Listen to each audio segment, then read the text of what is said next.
Previously on Black of the Berry. But all I said was like, yo, I think Ag was the best. Excuse me, Agstrack is the best. I always... That's bringing it way back. Yeah, my bad. That's not his name. His name is Agstrack, y'all. Forget what I just said. Yeah, it's okay. So, the man's a savage. His flow is ridiculous. What I like to... Oh, I'm about to do something bad. You remind me of J. Cole with a sicker flow. Oh, he's sick of flow. Listen, I don't give a fuck. Listen, you know what? Cause these days it feels like the sky might fall. I'll be patient, waiting for my day to call. I'll be can't see clear, it's dark outside, but it should be just fine in the summertime.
And welcome y'all to Black of the Berry. My name is Dean. I'm here with the Madman Lows. And we got a special guest in the building. Yeah. My main man, Voin Slovs. Voin. What's going on? What's going on? Voin. We were going after Ego and we invited Voin. You see how we do? Yeah. You can't say that, the relationships between countries aren't working well. You see this? Yeah, we got a black Russian on set. So you are U.S. vet, you know? Like, you see what we got for you people? We got a Negro Soviet in the house. Welcome, my brother. We appreciate you. We Definitely appreciate the opportunity. So let's get right into it. Man. So listen, you're promoting a book right now. Yes, sir. You want to tell people a little bit about it, Random Thoughts? Absolutely. It's a book called Random Thoughts. It's not called My Random Thoughts. It's a book where I talk about a lot of different issues, a lot of things that's happening in the world that we stay blinded by a lot of times. Things that could be fixed into many different situations. And you have your own section after every poem to be able to pretty much write your own thoughts in there as well, because like I said, it's not just my thoughts, it's random thoughts. We all have random thoughts, you know? All the time. Which honestly, that brings me up to a really good point about that. So the one thing that I personally like is, so whenever I read a book, I'm usually pretty rough with it. Okay. Everybody always wants to talk a whole bunch of shit, talking about, oh, well, if you really love a book, you're not going to sit there and bend the pages and write it and do all this other kind of fuckery. I like how the writer gives me my section to do everything what the fuck I want. Yeah. So fuck all you pristine motherfuckers. I just wanted to just shout that out for a hot second. But let's actually get into one of the poems actually that I actually quite thoroughly enjoyed. Where are we at? Which one? Who defines you? Yes. Let's break that down. What were you thinking about when you wrote that? When I wrote Who Defines You, I was going through a stage also within my life. So I was also kind of like talking to myself and wanting to talk to the people. So many people, like nowadays, they feel like they know where they want to go, but they don't know who they are. And how can you fully get a full understanding of what you're capable of without defining yourself, knowing who makes that change? You know what I mean? Who, it could be a person, it could be your mom, it could be your dad, it could be your girlfriend, it could be your best friend. But at the same time, we got to be careful on what advice or what things that we take from each person. because I have in one of my other poems there. I talk about how people can say something negative to you out of hate, jealousy, or strife, but at the same time could have gave real good advice, real raw advice, and that happens more often. Right, and they're not. They're not in this thing called life. Yeah, you know what I mean? Absolutely. So defining yourself, that actually allows you to know what limits you're gonna put yourself at, what things you're gonna take, what things you're not. Wow. The one thing too that I liked about the book is how it legitimately just takes you on this actual journey of life, and if you haven't been through it, you can kind of somewhat understand it. You see what I'm saying? So that when you go through a certain situation, you're like, holy shit, I kind of heard about that. I kind of knew about this a little bit. Like the same way as if we watch television. Okay. And you know how you see certain things that happen on television didn't happen in your life yet, but I'm not trying to do this on purpose, but I'll take 9/11 for instance. I promise we're not gonna go there. We're not gonna go there. We're not gonna go there. Go ahead, Talk to a military vet, he brings up 9/11. Yeah. No. But we're not gonna go there. We're not gonna go there. Just give me 1 second. Go ahead. Here's what I'm saying. So when 9/11 first happened, right? It seemed like a movie that we've all seen before. Consciously. You see what I mean? Just because of the propaganda, not the propaganda, but the movies of that time and the destruction of like the world and how how that was like kind of like during that time period that was like the beginning, like the 90s were the beginning of those remodernization movies, I would call them. You see what I'm saying? Right. So that's what I mean is like sometimes you see certain things over and over again. Or you read something over and over again, then when you go through it, you consciously have something to fall back on. Yeah. And this book actually gives you that guide, to be completely honest with you. It's a really good book and everybody should really check it out. Yeah. And how much of your, I saw it, but how much of your influence of you being an Air Force vet got you into writing your thoughts out?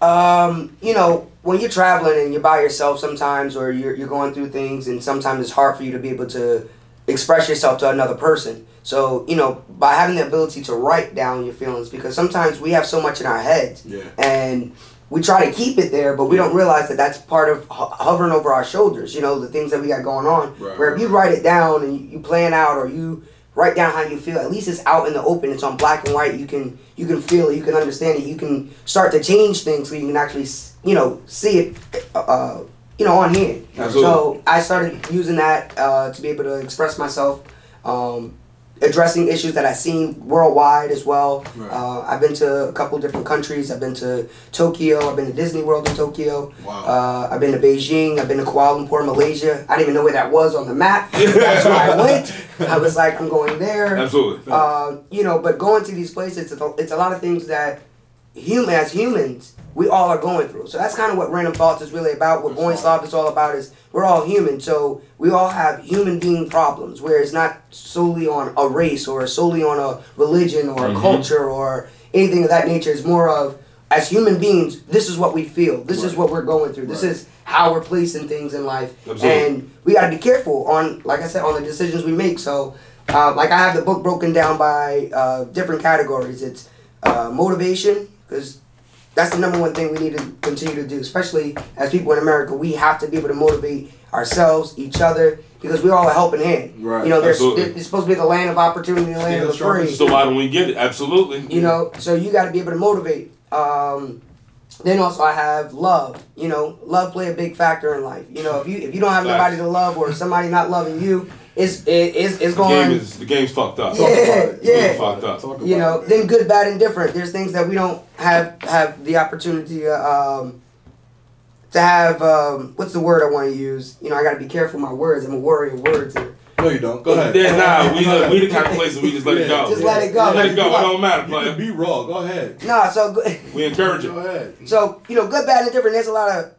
I can be raw. You Absolutely. go. All right, so there's a lot of shit that's happening. Yeah, go ahead. That we don't have control over. So Fuck good, that. bad, and different. Yeah. You know what I mean? Absolutely. So- The fuckery. Talk Yeah. your shit, Vaughn. You know what I'm saying? Talking! We here! We here, baby. So, good, bad, and different. There's a lot of things we don't have. Like we can't stop the shit from happening. We can't let you get what I'm saying? So how do we handle that type of stuff? Good, bad, and different. Right. Then I got an explicit section in there as well. I didn't get to that part. Yeah, man. I'm gonna have to yell at you. Like, shit. Yeah. I didn't get to that part. Yeah. Nigga like folding the pages and shit. Yeah, I talk about topics on there that I couldn't talk about without being explicit. You know, I'm talking about someone that gave me a life story on what happened when they were 13. You know, they got raped. You know, as a you know, and that's something where it's happening a lot now in these days. Yeah. You know, Yeah. so you know that's a topic that is not a topic of discussion, but at the same time needs to be forefronted. I do have a question. We're here. We've kind of opened it, and I'm gonna do it now. Oh yeah. We're gonna pull an audible real fast. So since we're on the topic of rape. You talking about Cardi versus Bill Cosby? Oh, we gonna talk about it, man. baby. We gonna talk about it. Yeah. Mind you, people, this is not scripted at all. They had no idea. My man Dean walked up to the line and said, Omaha! I don't know what he's gonna do right now. You know what I'm saying? So I'm gonna let you know. I'm just gonna let y'all know. Just beware. Yeah. So yeah, Cardi. She admitted that, listen, to make it in the game, what she used to do with Johns was, you know, get them robbed, drug them up sometimes. Did she actually admit to drugging them? That's my question. Yes. She would drug them up, get them robbed, you know, because she had to get that bread because she needed studio time and to do that payola. Right. That's what she needed to do, you know, because you know she admit, you know what I mean, she did the payola for a little bit, you know what I'm saying? And here's my thing though, which is like my coin phrase. Is it a double standard here? Yeah, because we think it's funny. Because we think it's funny. You know, but we have to call a spade though. Here's my thing though. All right, so let's be objective about it though, because Absolutely, that's what I'm saying. Cardi was doing this shit to better her career, where Bill was doing this shit for pure leisure and recreational. Well, first of all, was he doing it as a sugar daddy or? First of all. All right. Here's the thing. Here's the thing with Bill, and let's break Bill down, because if you remember, Bill only got put away for one girl. Right. I'm not saying what he didn't do was fucked up, but it was the game that he was doing, and his wife was in on it. Right. He would listen. He would court you. Y'all hang out. Y'all would do it a few times. Then he would be like, "Yo, listen, consensually. Let's try this, right? Yo, listen, you trying to take these ludes?" Yeah. She'd be like, "Yeah, we're gonna take some ludes, but nah. Only you're gonna take them. I'm not. I'm gonna make sure you're alright." But here's the thing, though. See what I'm saying? But here's my thing, though. All right, so because And he got bumped on the one because here's the issue. He got bumped on the one because he did everything but let her know. Listen, we're trying to do the lubes, which is the most critical part. Absolutely, I agree. Right. I agree. So what's the difference from Cardi? But here's the thing: Cardi was getting paid for her services. Well, let's start off with this. She was getting paid. Well, let's start off with this. Okay. What makes something good or bad? Moral standing. Perception. Yeah. You know, perception is the answer to that. You know, so whether it's a good decision, bad decision, whether it's a good opportunity, bad opportunity, or you know. So when we look at this situation, you know, the first thing that comes to mind when it's a man, of course, the perception that's already put out to the world is that you know, man is aggressor, taking advantage. So it's of course you're gonna have a little bit more companionship. You know, you're like, oh man, you shouldn't have did that. You know, you know you messed up. Hey, you got caught up in that sugar daddy world. Yeah. But when it's a female, it's like, oh, but you know, she had to do what she had to do, you know. She had to try to make it. She had to make it. It's hard out here in the world. Because let's say let's say Bill Cosby was out there like lining bitches up and like, you know what I'm saying, like using them. I mean, he didn't need to, you know what I'm saying? He's fucking Bill Cosby. But Bill Cosby, you dick. Like, let's just say like he's lining bitches up and doing that. Can you hold them in the same standard even though like they're different genders? Like, well, they said that they want equality now, right? Everybody keeps calling equality. Talk about it. You know what I mean? Read my book, y'all. Y'all talk about equality. You know, you want true peace, but you got to give a piece of you in order to have true peace. Right. Talk about it. Like, you know, oh man, I could go on and on. Come on, Rev. This one. Come on, preach now, Rev. Come on, Rev. You know, equality. They want, you know, females to be able to do the things that men could do. They want the same pay rate. They want the same, but are they ready for the same scandals that's put in place? Can they get drafted yet? I don't know. They can't get drafted, but I know that now they do have jobs where they could do infantry. Yeah, I'm cool with that. Lines, but I've been saying for years that they should be able to listen. Like you said, you want equality. I got financial aid. And I got the potential to be drafted. Yo ass should have the potential to be drafted. It's all in fairness. I mean, right? it's a standard. And since we're talking about fairness, she was cheating motherfuckers. They was gonna pay her whatever it's gonna pay her, a little $40, $80, whatever the fuck it was gonna be.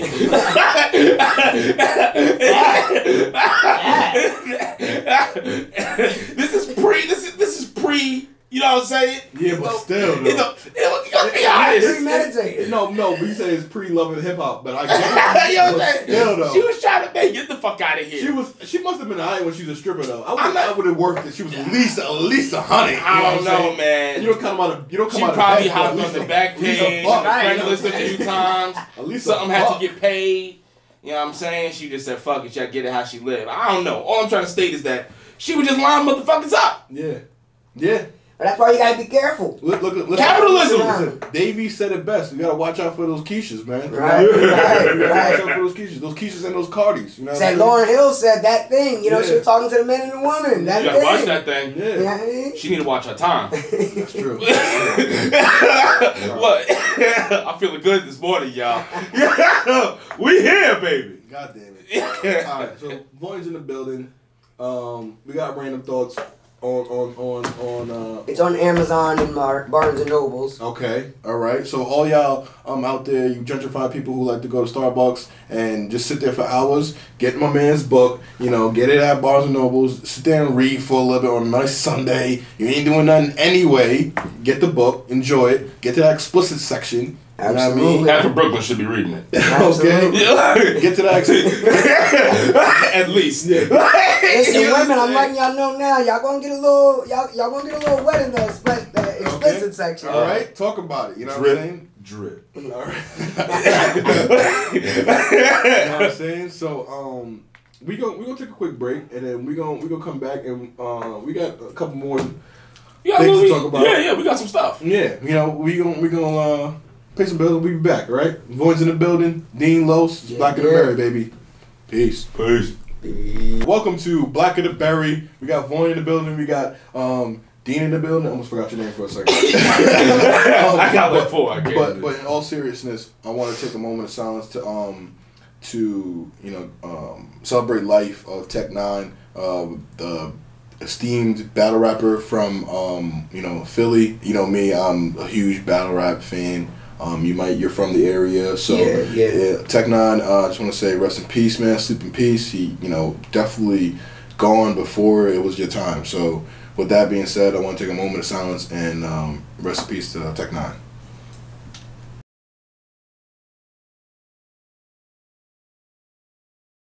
Black of the Berry, Dean in the building, Los in the building. I'm always in the building. Voin in the building. Random Thoughts is on the display right here. On sale Amazon. Yeah. Barnes and Noble. Gentrified Brooklyn. Go holla at that.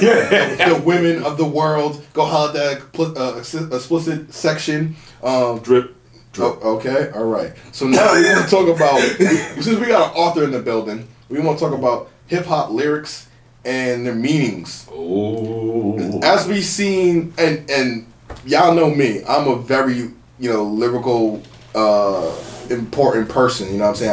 I go straight for the content, delivery, lyrical stuff. So with that being said, we got an author in the building. Why not dissect the language and what these rappers be using? You know what I'm saying? Mm-hmm. As music has gone on, from like the boom bap mid 2000s to 2010s, we've seen this erosion of lyrical content and more towards this gimmick and more towards this bubblegum hippie hop. You know what I'm saying? Right. So it's like, how do you feel about the deterioration to from one's lyricism to catchy gimmick shit now? All right. So first off, I gotta mention what hip hop is. Right. You know what I mean? Right. The essence. Yeah, the essence of hip hop was to be able to make a crowd move. Right. With the sound from the '70s, looping it back. Mm-hmm. With DJ Grandmaster Flash, and you got MC Cool Herc that was talking. You have Sugar Hill Gang. Mm-hmm. And their messages, was about where they were in life and where they seen where we could go. It became a culture, became something that was new, never heard of. A sound where you can keep your head moving, you keep your head grooving, you know. So that's what hip hop is. That's what it was created for, was to be able to move a crowd, keep it going, and you're gonna have a good time, you know, rather than listen to a song, wait for that one little part, get up, and then, you know, now you gotta sit back down because it's, you know. That's the song's trash. Absolutely. Right. You know, so I think that, you know, hip hop has evolved. You know, I think that, you know, from the beginning of time where what it was set to do and then where we're at now, you know, through generations you learn or you accelerate with technology. Technology allowed a lot of advancement on this as well. And then they, you know, I think what it was once they started coming out with choruses that sounded like nursery rhymes, that's where I feel like that's where hip hop started to really change, because that the kids started to gravitate toward it because it was easy to the ear, you know. And catch. Now, what would we classify as the nursery rhyme era? Nursery rhyme, 80s, like the first 70s, 80s, like all that. The first, I would think, the start of it, the hip hop, all that. From there on, really, even till now, you know, nursery rhyme shit, like shit is just it's a rhyme scheme. You know what I'm saying? Absolutely. right? So I'm just want to be clear and specific for the people. yeah, no, I get that, but so like, tell me, like, for you personally, what do you think was like the height, like the lyrical hip hop? You know what I'm saying? Like, what era was it for you? Like, you know what I mean? Because we could say late '80s, we could say Big Daddy Kane and all these other people. You know what I'm saying? Rakim and KRS-One. And KRS-One definitely got to be in there. yeah, you know what I'm saying? And then you get into the '90s where you're talking like KRS is wild. No, yeah, he is, but Some of the stuff he says is a little bit. we could get to like the boom bap and the lyrical content along with the grit of the '90s. All right, I'm gonna name a couple for you. All right, I'm gonna name a couple for you. You know, Dr. Dre. Okay. Gotta give him his. Really? We're talking about as a lyricist. Really? I'm talking about as hip hop in general, who helped create lyricists be able to speak. Okay. Yeah. You know what I mean? Absolutely. Yeah. I was like, come on, man. I was like, don't Kendrick write his verses? I was like, wait a minute, wait, lyrical. Nah, Hey, yo, you Dre, definitely I gotta go didn't with say Jay. I definitely, you know, Yeah. Jay is definitely at heart. Okay. I definitely Common. I fuck with him. Nas. Yeah. Let's go. You definitely gotta call out. I got a couple names here. Pharrell. Okay. I mess with him. Yo. Snoop Dogg. I think the way that he uses words is incredible. Yeah. You got Ice Cube. Yeah. Oh my God. Oh my God. Yeah. I'm not going front. I truly believe Ice Cube is truly and severely underrated. Oh, absolutely. Severely underrated. absolutely. son. The thing about Cube is like He's disgusting. He's really an author that just happened to rap. Yeah, like, He's like, right. he's not a rapper. No. He's like, yo, he's like, I'm gonna tell these stories, and it just gonna sound good over beats. But that's what hip hop was about, was telling stories. Exactly. You know, now it's Yeah. not about telling stories, it's about selling a message. It's about selling a product, selling something. You know, everything is, you know, Versace.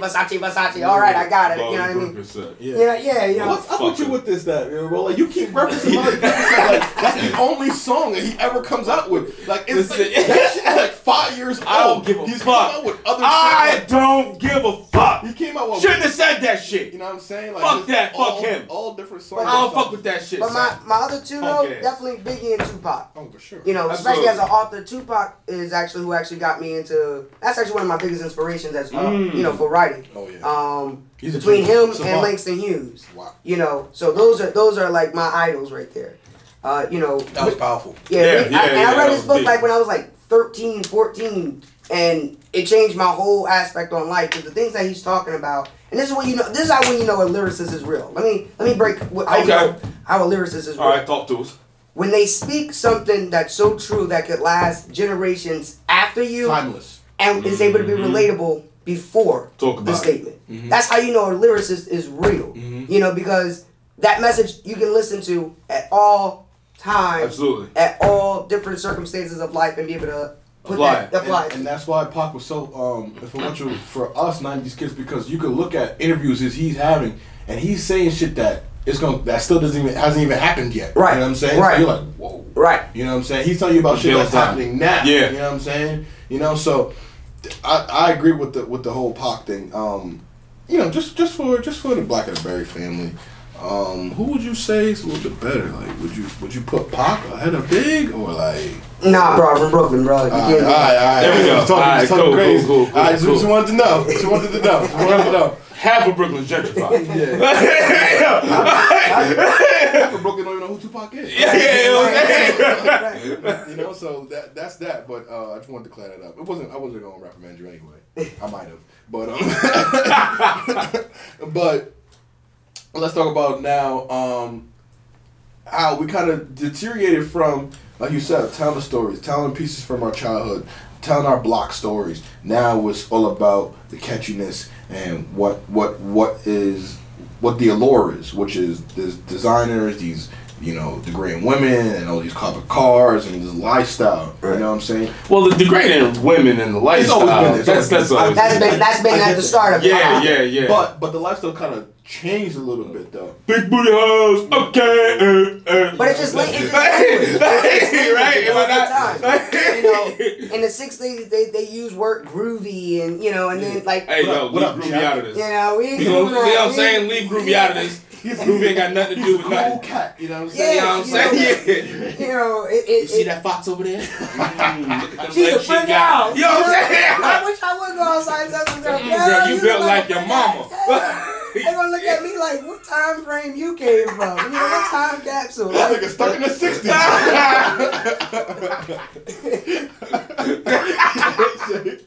What's up, queen? You ain't nothing but a cool drink of water. Shit like that.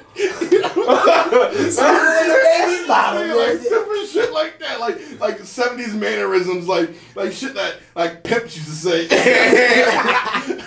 What's up, Foxy Mama? You know what I'm saying? But yeah, like the language is definitely way crazy. Like, you know what I'm saying? Like different words, you know what I'm saying, means the same thing. Like I remember, you know, like it's weird because I have like young nieces and nephew, and like they'll use words like that we used to use when we was younger, but it means a totally different thing. Yeah. Like my niece would be like, "Oh, I was shook." I'm like, "Okay, about what?" She'd be like, "Nah, I'm just shook." I'm like, "About what?" About what? I'm like, you gotta be shook about something. I'm like, "What?" Like she's like, "I'm just shook." I'm like, "All right, what the fuck?" You know what I'm saying? And I kind of like dismissed it because I'm like, "What are you even talking about?" Right. You know what I'm saying?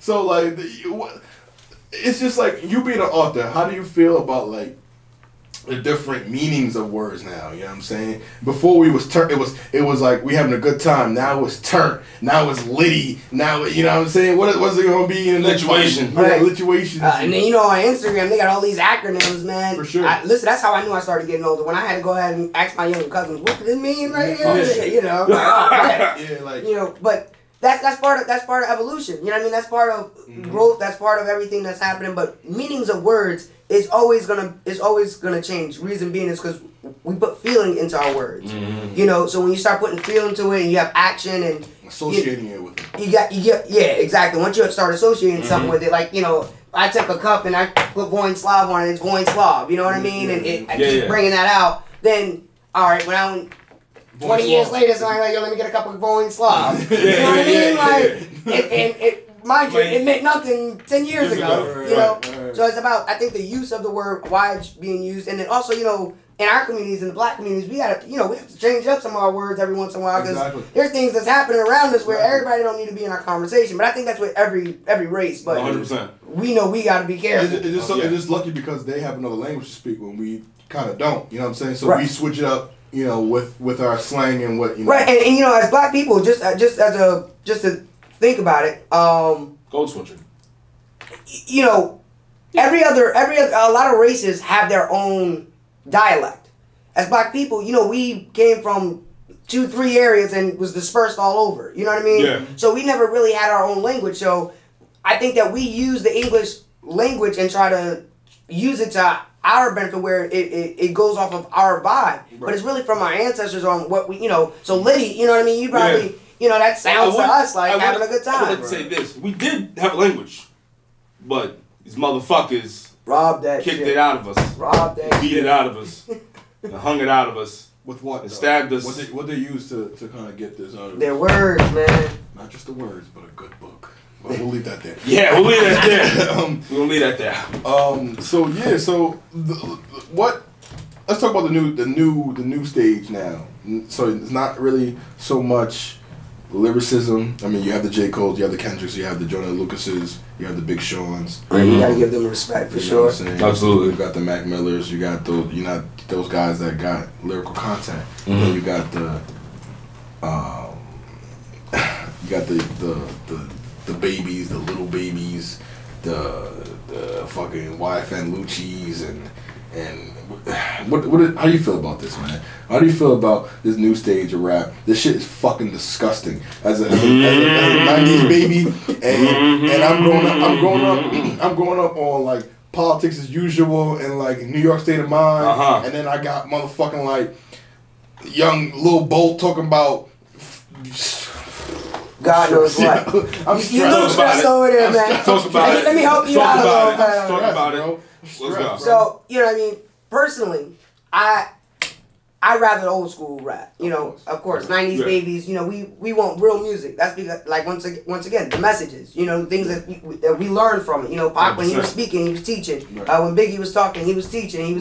It was relatable content. It was giving you game. Right. They was putting you on in a very strategic way, you know? Ain't none of that. No. Now, it's, once again, it got gentrified to, okay, we can make some money by selling this product. You know, you got Diddy with that Ciroc. He making that joint, everything it was. But I remember when it first came out, and I don't even like the joint. I don't even like Ciroc. You know what I mean? But I give him much respect. Yeah. You know, bring around with him so it's relatable. You know, so now these guys everybody's trying to catch a dollar any way possible. You know, so I feel like they're trying to imitate something that's not perfected yet. So that's why, you know, the sound of it, that's why you can groove to it, but it's not perfected yet. Alright, I hear you, but alright, here's my thing with that. Here you go. He's about to slander the whole shit. Not because Justin stopped listening to music after the 70s. Well, first of all, watch your mouth. I stopped listening to music after the early 2000s. Oh, okay. Anything 2010 after, I'm a little spotty with. But here's the thing. Listen, you don't know who J. Cole is. Watch your mouth, son. Watch your mouth. Yo. Jermaine? You know something? I see you got your waves back. Yeah, you know what I'm saying? Back, baby. I'm back. And you haven't died yet. No, I didn't. Such a shame. Yeah, no. Such a shame. It's lit, baby. Alright, but here's the thing. Besides that, they haven't perfected it because of shit. And what I mean by shit is that they're all talking about some fuckery that is like drug related, but it's not even like, you're not even talking about smoking weed. These motherfuckers are talking about doing legit fuckery. Okay, but you can talk about Wu-Tang smoking weed with crack in it and angel dust and shit like that. Niggas PCP and listen, all that. So listen. When ODB, listen, that was what they did. Woolies and That's shit. what they did back in the day. But we should. But listen. That doesn't mean we co-sign it. No. You see what I'm saying? Sure. These motherfuckers are out here just pushing a whole bunch of nonsense in a fucked up way, and perk 30s and oxys and but then we have to question, why is that even the sound in today's day and age? Well, you know, back you see what I'm saying? Like it's more like, that's what I'm saying. Like, it's not perfected because that's just shit. Right. Like, if they were actually speaking some shit, putting motherfuckers on the game about something, alright, cool. Well, but you not. Well, like one thing I noticed too is like now in the music game, you know, back in the day, there was somebody that was able to coach how the flow of the music was gonna come out. You know what I mean? Now you can do it yourself. You know, so as long as you got 10,000 followers or 50,000 followers, you can buy them. You know, you can buy them. A&Rs to tell you kind of direction of your music. Right. But why haven't we looked at it like, what the fuck is wrong with us? That this is what the fuck we want to consume? Because everybody want to be an artist, nobody want to be a coach. Nobody want to be on the back end and making the money. Everybody want to be on the front end. Yeah. You know what I'm saying? No, but I'm talking about us as consumers. We're consuming this shit. I think that what it is that when you look at hip hop, it's a youth movement. It's always been like that. It's always been geared towards the youth. True. So I think that when you think about generations, hip hop kind of had to evolve because of what the demographic it was serving. You know what I'm saying? So for us, it was this. But for these 2000 and 90s and late 90s kids, it was for this. You know what I'm saying? So now, look at these kids. These kids want to hear that. You know what I'm saying? So if you came out with some shit that was not that, they're like, I'm not fucking with that, because they're so used to hearing the little pumps, the little this, the little that, the little this. You know what I'm saying? And that's what they want to hear. They're speaking on what they see. They want to hear that. They want to hear that self-deterioration. They don't want to hear the shit of you building yourself up and you look at another brother and be like, all right, cool, and building. They want to hear that. You know, look at the motherfucking little kid that got, what's his name? Somebody remember I Know I Can? Like, goddamn. Yeah, but look at You know what I'm saying? But, Saying that shit at my middle school graduation, bitches. Who did? You know what I'm saying? but then you look at shit like, I forgot the nigga's name, something Melly, the dude that got charged with killing his friends and shit, and he made the song Murder on My Mind. Like, if anybody really thought about this shit, like, oh, he's a dumbass. this nigga's, that's a cry for help. You know what I'm saying? Like, why are you listening? And people like will bump that shit like it's a song, like in the club. Like, Listen, they gonna go ahead and bump that shit when they gonna do some fucked up shit. Listen, let me tell you something. If you ever come around me playing that motherfucking song, I'm gonna punch you dead in your fucking face. Word is born, because you can't be trusted, B. I might have to put that on just to see what happens. All right, let's find out. I got murder on my mind. Let's put it on Instagram. That's the only part I know. Murder on my mind. That's because that's the only part you need to hear to know. They got I'm like, that shit off. Because listen, would you really want somebody? Like, listen, that's like somebody who said that they would like to have a pet, a hyena as a pet. I ain't fucking with it. Nah. I ain't fucking. You talking about you want to have a hyena as a pet? Nah, kill- that just tells me something about you as a human. Dude killed his two Your best character's friends. terrible. His two best friends though, like he was trying to get like the shining guy, like he was trying. That's what I'm saying, son. He killed his two best friends, like This motherfucker is worse than Itachi. Yeah, I'm like, no, wicked. he's not really. Itachi killed the whole Clizan, but you know what I'm saying? Yeah, I see what you mean, but either way, man, like Sasuke. yeah, you know what I'm saying. You know what I'm saying? We ventured off. Yeah, a little bit. Let's take a break real quick. Okay, we'll come back. Get some coffee. You know what I'm saying. Absolutely. We'll be back. Black of the Berry. We love y'all. Boom.